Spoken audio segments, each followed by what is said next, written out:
Hi, everyone. We are the 2024 Emerging Leaders Class Team B, and we'll be discussing our white paper titled Investigations into Potential Mentorship Programs for ACRL-ULS. Our Emerging Leaders cohort was formed to build upon the work of a previous cohort who had identified a need for more mentoring for early career librarians in ULS. We were given the program description that shows on the screen, which asked us to explore whether or not ULS should start a mentorship program, and if so, what best practices that program should follow given the reality of time and energy constraints. Importantly, we were given a set of questions by ULS that would guide our project. These were, should ACRL-ULS develop a mentoring program? What mentorship opportunities currently exist within ACRL or other American Library Association divisions? Have other mentoring programs in ALA divisions or sections been successful and durable? Does ULS need its own mentorship program, or would such a program be better situated at the ACRL division level? Are there other learning models that might foster the professional development of early career professionals outside of the traditional mentor-mentee dyad? And are there recommendations or best practices for establishing such a program if ULS were to do so? We divided the project into two parts, hoping that each would inform the recommendation as to whether ULS should start a mentoring program. First, the environmental scan would look at existing mentorship opportunities within ACRL and other divisions within ALA, as well as regional, state, and Masters in Library and Information Science granting programs. In this section, we asked, are there unique needs of ULS members that would not be met by an ACRL division level mentoring program? Are there gaps in geographic and academic or university focused mentorship coverage? Have other mentorship programs been successful and durable? Second, a literature review would look at current scholarship regarding mentorship to understand the models of mentorship, areas of mentorship, and underrepresented groups' experiences with mentorship. Here, we ask questions such as, what mentorship models outside the traditional diet have been successful, and how do we prioritize the experiences of underrepresented groups in librarianship? Prior to this research, Minnesota State Library Services had begun an environmental scan to identify existing mentorship programs in the Midwest. We adopted the existing framework from this search and expanded it to encompass the entire United States. We specifically looked for national, regional, and MLIS granting school-sponsored mentorship programs for librarians broadly and academic librarians. The scan was conducted through Google searches and targeted searches on MLIS programs, State Library, and State Library Association websites. The keywords used included mentor, library mentor, and truncation, combined with states, regions, and institutional or organization names. We focused on mentorship opportunities that appeared to be active within the past 5 years to account for the COVID-19 related pauses. We also included programs that did not have mentorship as the sole focus, but also incorporated mentorship as a component of the program. For example, Wyoming Read, Kaleidoscope, and Minnesota Library Institute. Our queries produced 112 relevant programs. For the literature review, we used the reference management software Zotero to collect and store the citations and documents in a group library as seen in the screenshot. Our search process included each of us searching for journal articles and book chapters in our respective library catalogs, Google Scholar, the database Library Information Science and Technology Abstracts, Research Rabbit, and in reference sections of relevant papers. We divided up the articles, read and summarized them, and tagged them under subtopics that we wanted to investigate further. DEI, early career, mid/late career, mentoring models, promotion, and success. After all 43 papers were tagged, we each took one or more tags to summarize, and the results were synthesized and consolidated in the literature review. Our environmental scan resulted in 112 programs identified. We divided them then into 3 categories. The first category were regional programs. They represented the majority of the scan with 75 found. The majority of these programs were state-specific, though some were more broadly for the Northeast or other geographic regions. These programs were generally for librarians and library workers within a state and hosted through a state library association or a state library. Other regional programs were highly localized and focused on an academic institution or other employer. For the most part, because of the hyperlocalization at an institute, they were more targeted toward academic librarian skills.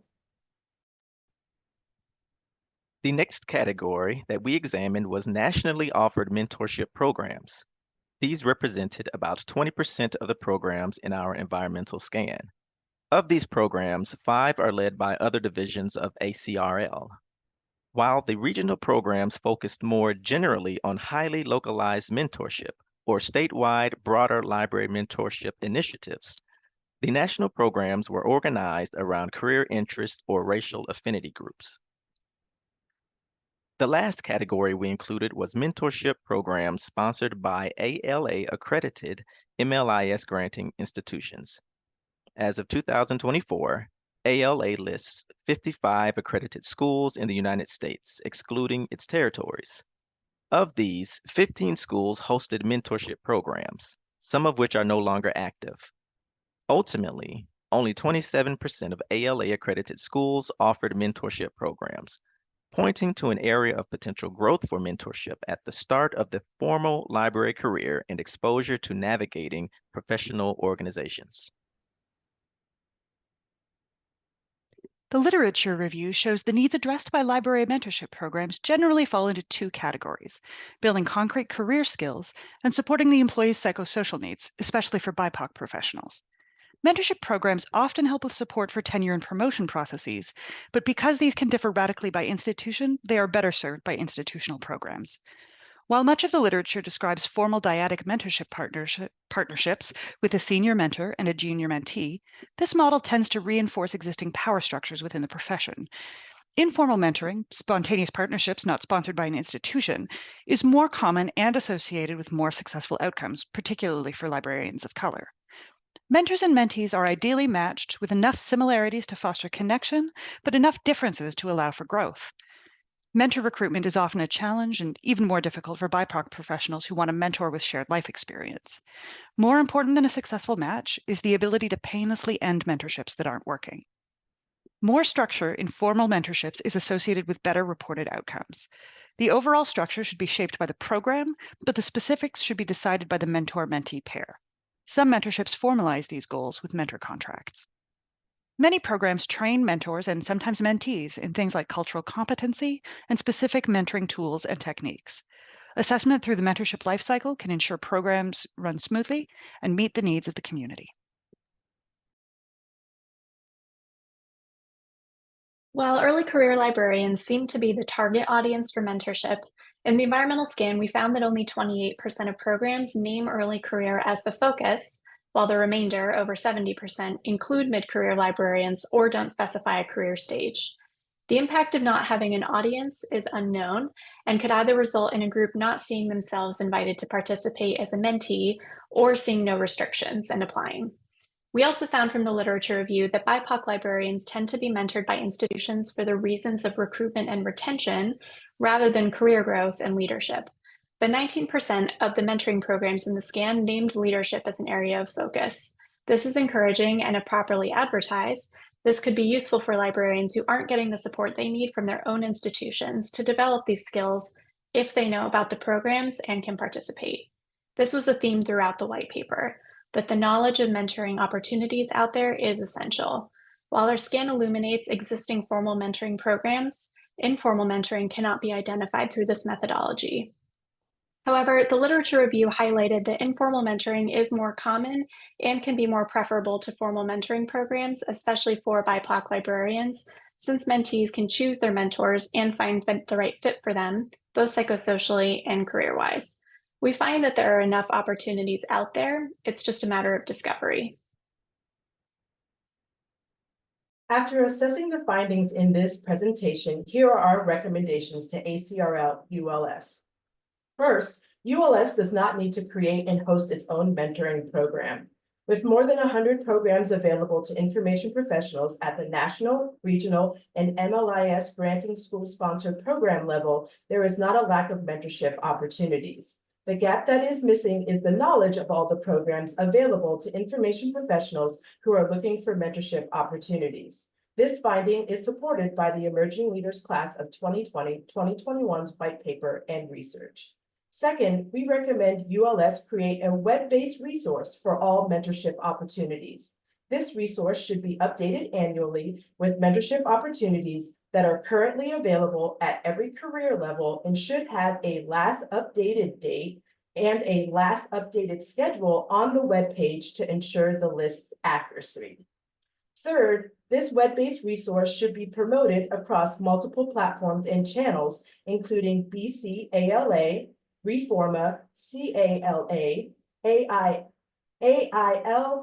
APALA, as well as less conventional channels, including regional and state library listservs and ALA-accredited LIS schools, to name a few. These efforts of promotion need to be ongoing and at regular intervals, which could have different scheduling needs for different channels. Posts on social media could happen when the list is updated, but for LIS schools and ALA student chapters, an annual message each fall would be ideal. Finally, ULS should consider programming that would facilitate connections to enable information professionals to identify informal mentors. This could take the shape of providing online panel presentations by ULS members who would be open to being a mentor to mentees on certain topics, which could include professional growth post-tenure or dealing with microaggressions or burnout. ULS needs to be explicit in stating that the creation of informal mentorship opportunities is the goal of these information sessions, as that would let participants know they can connect with panelists and panelists can expect to be contacted by session participants. In conclusion, as revealed by the environmental scan and informed by our literature review, mentorship programs for information professionals at all career levels are available to ULS membership. Academic librarians in particular have the ability to participate in national and regional mentorship opportunities that focus on specific areas of practice and programs designed for individual needs of people within different affinity groups. There are barriers to these programs, but the most prominent one is lack of awareness of the many opportunities and options available to information professionals at all career levels. Therefore, ULS should redirect their efforts to being an information resource for mentorship opportunities and coordinate outreach and advertisement to promote existing programs that suit particular interests based on specific needs. Thank you, and here is our contact information.